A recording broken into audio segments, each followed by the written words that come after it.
dia, bom dia. Hoje é dia 24 de julho de 2026 e nós estamos aqui para a leitura do dia 146 e você é o meu convidado.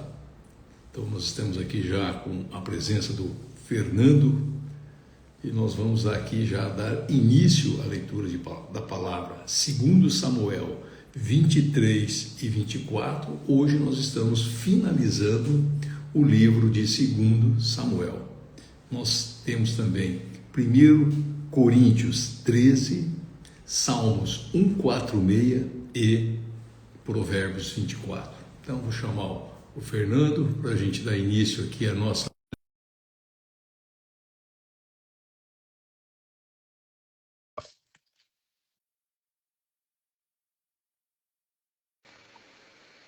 Bom dia, Fernando. Bom dia, Nivaldo. Tranquilo? Bom dia a todos que nos acompanham.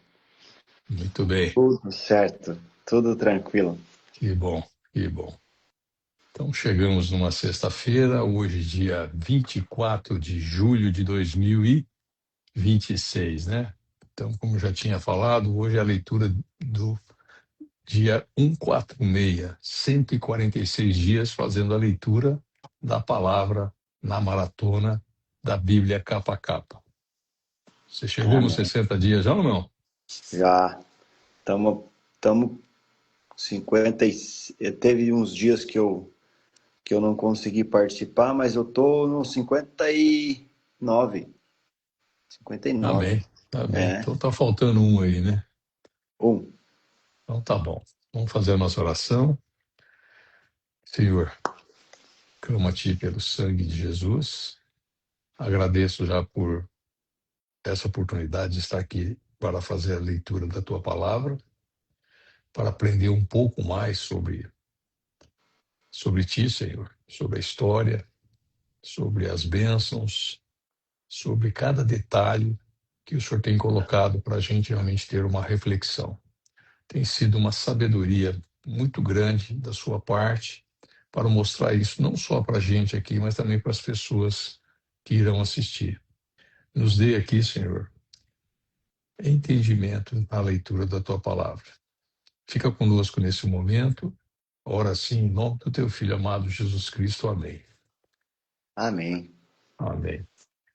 Então, segundo Samuel 23, versículo 1, as últimas palavras de Davi.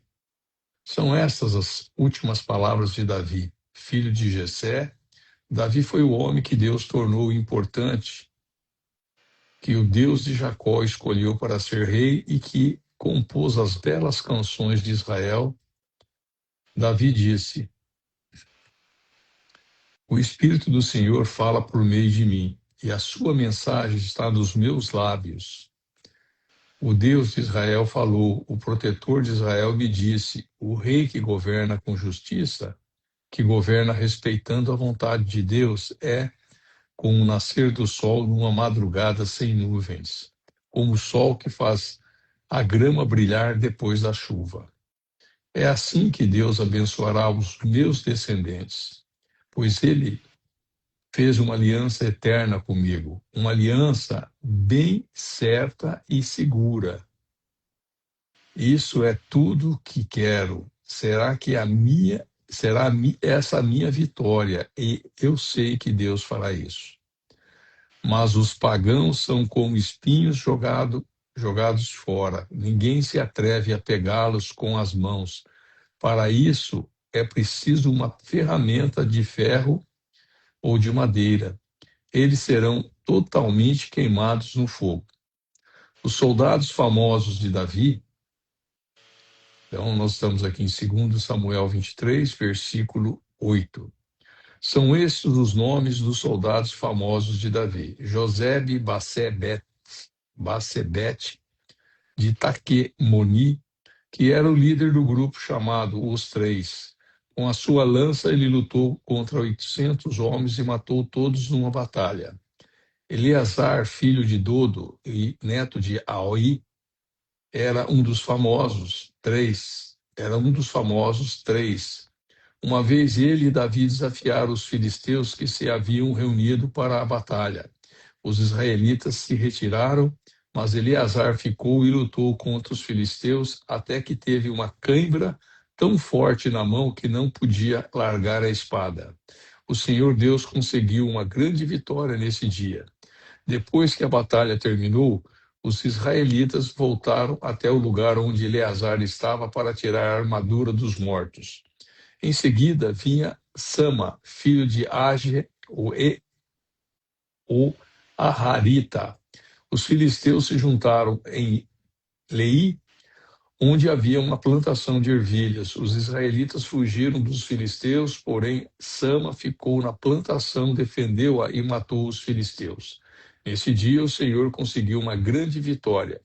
Perto do começo do tempo da colheita, 3 do grupo chamado os 30 desceram até a caverna de Adulã, onde Davi estava enquanto um bando de filisteus acampava no Vale dos Gigantes. Nessa época, Davi se encontrava na fortaleza e um grupo de filisteus estava na cidade de Belém. Então Davi teve uma vontade e disse: como eu gostaria que alguém me trouxesse um pouco de água do poço que fica perto do portão de Belém. Aí os 3 soldados famosos passaram pelo acampamento dos filisteus, tiraram a água do poço e levaram para Davi. Mas ele não bebeu daquela água, em vez disso, o derramou como uma oferta a Deus, o Senhor, e disse: ó Senhor Deus, eu nunca poderia beber dessa água. Isso seria o mesmo que beber o sangue desses homens que arriscaram a sua vida para trazê-la. E assim ele não tomou daquela água. Foram essas as coisas que os famosos 3 fizeram. Abissai, irmão de Joabe, a mãe deles era Zeruia, era o líder dos famosos 30. Com a sua lança ele lutou contra 300 homens e os matou, ficando famoso entre os 30. Abissai era mais famoso dos 30 e se tornou líder do grupo, mas ele não era tão famoso quanto os 3. Benaías, filho de Joiada, da cidade de Capsel, foi um soldado famoso e praticou muitos atos de vitória, de coragem. Ele matou 2 grandes guerreiros moabitas. E em um dia de neve, ele desceu numa cova e matou um leão. Ele matou também um egípcio, um homem enorme que estava armado com uma lança. Benaías atacou o egípcio com o seu bastão, arrancou a lança da mão dele e o matou com ela. Foram essas as coisas que Benaías fez. Ele tinha uma posição de destaque entre os 30, mas também não foi tão famoso quanto os 3. Davi o colocou como chefe da sua guarda pessoal. Entre os 30 estavam Azael, o irmão de Joabe, Elanã, filho de Dodô de Belém, Sama e Elica, da cidade de Arode, Elis, de Pelete, Ira, filho de Iques, de Tecoa, Abiezer, de Anatote, Mebunai, de Uza, Salmão, o Aoita, Maarai, e Eled, filho de Baná, da cidade de Netofa, Itai, filho de Ribai, de Gibeá, no território da tribo de Benjamim.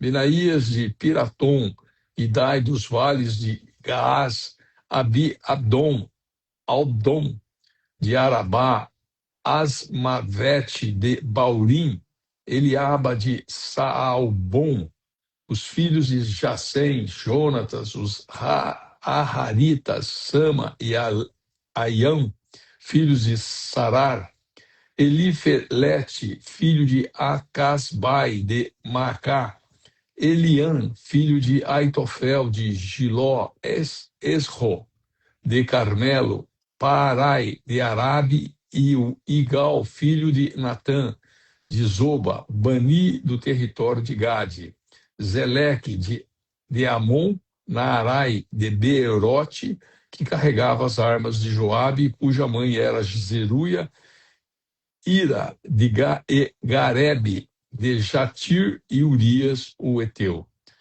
Houve 37 soldados famosos ao todo. Segundo Samuel 24, versículo 1. Davi manda contar o povo. Em outra ocasião, o Senhor ficou muito irado com o povo de Israel e levou a Davi prejudicá-los e Deus disse a Davi: vai e faça a contagem do povo de Israel e de Judá. Então Davi deu a Joabe, o comandante do seu exército, a seguinte ordem: vá com os seus oficiais por todas as tribos de Israel, do norte ao sul do país, e faça a contagem do povo. Eu quero saber quantos somos. Mas Joabe respondeu ao rei: que o Senhor nosso Deus faça o povo de Israel 100 vezes mais numerosos do que é agora. Que o Senhor viva para vê-lo também fazer isso. Mas por que o Senhor quer fazer essa contagem? Porém, o rei fez com que Joabe e os seus oficiais obedecessem a sua ordem. Então eles saíram da presença de Davi e partiram para contar o povo de Israel. Atravessaram o rio Jordão e acamparam ao sul de Aroer, na cidade do vale, no território de Gade. Dali foram para o norte até a cidade de Jazer. Continuaram até Gileade e chegaram até Cádiz, terra dos heteus. Então foram a Dan e de Dan viraram a oeste para Sidom. Depois foram para o sul, para a cidade de Tiro, que era cercada de muralhas, e dali foram a todas as cidades dos heveus, dos cananeus e finalmente até Berseba, na parte sul de Judá. Assim, depois de 9 meses e 20 dias, voltaram a Jerusalém, tendo viajado pelo país inteiro. E eles informaram ao rei que o total de homens capazes para o serviço militar era o seguinte: 800.000 em Israel e 500.000 em Judá. Mas depois que Davi fez a contagem, a sua consciência começou a doer, e ele disse: ó Senhor Deus, eu cometi um pecado terrível ao mandar contar o povo. Por favor, perdoa-me. O que fiz foi uma loucura. Então o Senhor disse ao profeta Gade, o vidente de Davi: vai e diga a Davi que eu dou a ele o direito de escolher uma das 3 coisas, aquilo que ele escolher eu farei. Na manhã seguinte, depois de que Davi já havia levantado, Gade foi falar com ele e contou o que Deus tinha dito e perguntou: o que o Senhor prefere? 3 anos de fome na sua terra, 3 meses fugindo dos seus inimigos, ou 3 dias de peste na sua terra? Resolva agora e me diga que resposta devo dar a Deus. E Davi respondeu: estou desesperado, porém não quero ser castigado por homens. Que seja o Senhor Deus quem nos castigue, pois ele tem pena de nós. Então o Senhor mandou que uma peste caísse sobre o povo de Israel desde a manhã até a hora em que ele havia marcado. Do norte ao sul do país morreram 70.000 israelitas. Quando o anjo do Senhor já ia destruir Jerusalém, o Senhor resolveu não castigar mais o povo e disse ao anjo que estava matando: pare, já chega. O anjo do Senhor estava perto do terreiro de malhar cereais que pertencia a Araúna, o Jebuseu. Davi viu o anjo que estava matando o povo e disse a Deus, o Senhor: só eu sou culpado, fui eu que errei. O que foi que essa pobre gente fez? Eu e a minha família é que deveriam ser castigados por ti. Naquele mesmo dia, Gade foi e disse a Davi: suba até o terreiro de malhar cereais que pertence a Araúna. Construa lá um altar para Deus. Davi obedeceu à ordem de Deus, o Senhor, e foi como Gade lhe tinha dito. Araúna olhou para baixo e viu que o rei e os seus oficiais vinham falar com ele. Então se ajoelhou e encostou o rosto no chão em frente de Davi e perguntou: Senhor, o que veio aqui? E Davi respondeu: eu vim para comprar esse terreiro, e construir nele um altar para Deus, o Senhor, a fim de que a peste acabe. Então Araúna disse: Senhor, pegue tudo o que quiser e ofereça a Deus. Aqui estão os bois para serem queimados como oferta no altar. Aqui as cangas deles, também as tábuas de debulhar cereais para serem usadas como lenha. Araúna deu tudo isso ao rei e disse: que o Senhor, seu Deus, aceite a sua oferta. Mas o rei respondeu: obrigado, não aceito, eu vou pagar tudo isso. Eu não vou oferecer ao Senhor, meu Deus, sacrifícios que não me custaram nada. Então Davi comprou o terreiro de malhar cereais e os bois por 50 barras de prata. Ele construiu ali um altar para Deus, o Senhor, e apresentou ofertas que foram completamente queimadas e ofertas de paz. O Senhor respondeu à oração dele e a peste acabou em Israel. Então aqui nós finalizamos o livro de 2 Samuel, né? E aqui o que eu quero deixar registrado que esse livro então se aproxima do fim, trazendo as últimas palavras de Davi e também destaca aqui os homens valentes, né, que caminharam com ele. Mas fica aqui registrado que grandes histórias nunca são construídas sozinhas. Então essa é a mensagem que eu quero deixar, finalizando então esse segundo livro de Samuel, que nós lemos aqui 23 e 24. E nós vamos então para 1 Coríntios 13 e o Fernando vai fazer a leitura. Amém? Amém. Amém. Hino ao amor cristão. Eu poderia falar todas as línguas que são faladas na terra e até no céu, mas se não tivesse amor, as minhas palavras seriam como o som de um gongo ou como o barulho de um sino. Poderia ter o dom de anunciar mensagens de Deus, ter todo o conhecimento, entender todos os segredos e ter tanta fé que até poderia tirar as montanhas do seu lugar, mas se não tivesse amor, eu não seria nada. Poderia dar tudo o que tenho e até mesmo entregar o meu corpo para ser queimado, mas se eu não tivesse amor, isso não me adiantaria nada. Quem ama é paciente e bondoso. Quem ama não é ciumento, nem orgulhoso, nem vaidoso. Quem ama não é grosseiro, nem egoísta. Não fica irritado, nem guarda mágoas. Quem ama não fica alegre quando alguém faz uma coisa errada, mas se alegra quando alguém faz o que é certo. Quem ama nunca desiste, porém suporta tudo com fé, esperança e paciência. O amor é eterno. Existem mensagens espirituais, porém elas durarão pouco. Existe o dom de falar em línguas estranhas, mas acabará logo. Existe o conhecimento, mas também terminará. Pois os nossos dons de conhecimento e as nossas mensagens espirituais são imperfeitos. Mas quando vier o que é perfeito, então o que é imperfeito desaparecerá. Quando eu era criança, falava como criança, sentia como criança e pensava como criança. Agora que sou adulto, parei de agir como criança. O que agora vemos é como uma imagem imperfeita num espelho embaçado, mas depois veremos face a face. Agora o meu conhecimento é imperfeito, mas depois conhecerei perfeitamente, assim como sou conhecido por Deus. Portanto, agora existem estas três coisas: a fé, a esperança e o amor. Porém, a maior delas é o amor. Amém, Amém, né? né? Olha aí. Olha só. Então aqui já o que acontece, né?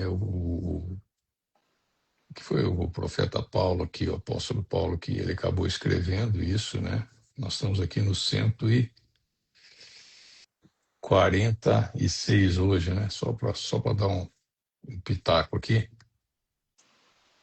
Eu até marquei aqui, só encontrar. Aqui então, em 1 Coríntios 13, 1 Coríntios 13, Paulo mostra os dons, conhecimento e realizações, perde o sentido sem amor, né? Foi o que você colocou. Então, o amor continua sendo a maior evidência do reino. Então, se a gente não tem amor, o que a gente vai fazer, né? A É, gente pode ter esperança, a gente pode ter fé, mas o amor é o maior desses, que realmente deixa a gente marcado, né? É o que supera, né? Então, é o famoso capítulo do amor, que foi o 1 Coríntios 13. E 13. nós vamos então para o devocional, que é Salmos 1, 4 e 6. Louvor a Deus, o Rei eterno. Aleluia. Que todo o meu ser te louve, ó Senhor. A vida inteira eu louvarei o meu Deus. Cantarei louvores a Ele enquanto eu viver. Não ponham a sua confiança em pessoas importantes, nem confiem em seres humanos, pois eles são mortais e não podem ajudar ninguém. Quando eles morrem, voltam para o pó da terra, e naquele dia todos os seus planos se acabam. Feliz aquele que recebe a ajuda do Deus de Jacó, aquele que põe a sua esperança no Senhor, seu Deus, o Criador do céu, da terra e do mar, e de tudo o que nele existe. O Senhor sempre cumpre as suas promessas. Ele julga a favor dos que são explorados e dá comida aos que têm fome. O Senhor Deus põe em liberdade os que estão presos e faz com que os cegos vejam. O Senhor levanta os que caem e ama aqueles que lhes obedecem. O Senhor protege os estrangeiros que moram em nossa terra. Ele ajuda as viúvas e os órfãos, mas faz com que fracassem os planos dos maus. O Senhor será rei para sempre. Ó Jerusalém, o seu Deus reinará eternamente. Aleluia. Amém, né? Amém. Então, aqui os Salmos 1, 4 e 6, né? Então, marcante aí que nós estamos... O livro de Salmos, ele tem 150 capítulos, né? E nós estamos no 146, finalizamos hoje 146, né? Então, mais 4 aí a gente encerra o livro de Salmos, né? Muito bem. Então, hoje é dia 24, nós vamos ler o Provérbios 24. O livro de Provérbios tem 31 capítulos, é um capítulo para cada dia. Na segunda coletânea, ela vai do capítulo 11 ao capítulo 24, que é sobre os drivers, sobre os ditos ou os ditados dos sábios. E amanhã a gente já começa a terceira coletânea aqui, e aí a gente fala um pouquinho, né? Então, aqui só relembrando que lá no Provérbios 22, Salomão cita aqui para nós que ele tinha, que ele escreveu 30 provérbios dos sábios, né? E o objetivo desses provérbios que ele tomou conta é que eles continham aqui bons conselhos e conhecimentos, né? E já no dia de ontem, que foi 23, nós finalizamos aqui o de número 18, né? Então hoje é o número 19. Então dos 30 nós vamos começar com 19. Então Provérbios 24, versículo 1, dos 30 é o número 19. Não tenha inveja dos maus e nem procure ter amizade com eles. Eles só pensam em violências e, quando falam, é para ferir alguém. 20. Com a sabedoria se constrói o lar, e sobre a prudência ele se firma. Na casa da pessoa sábia, os quartos ficam cheios de coisas bonitas e de valor. 21. Ser sábio é melhor do que ser forte. O conhecimento é mais importante do que a força.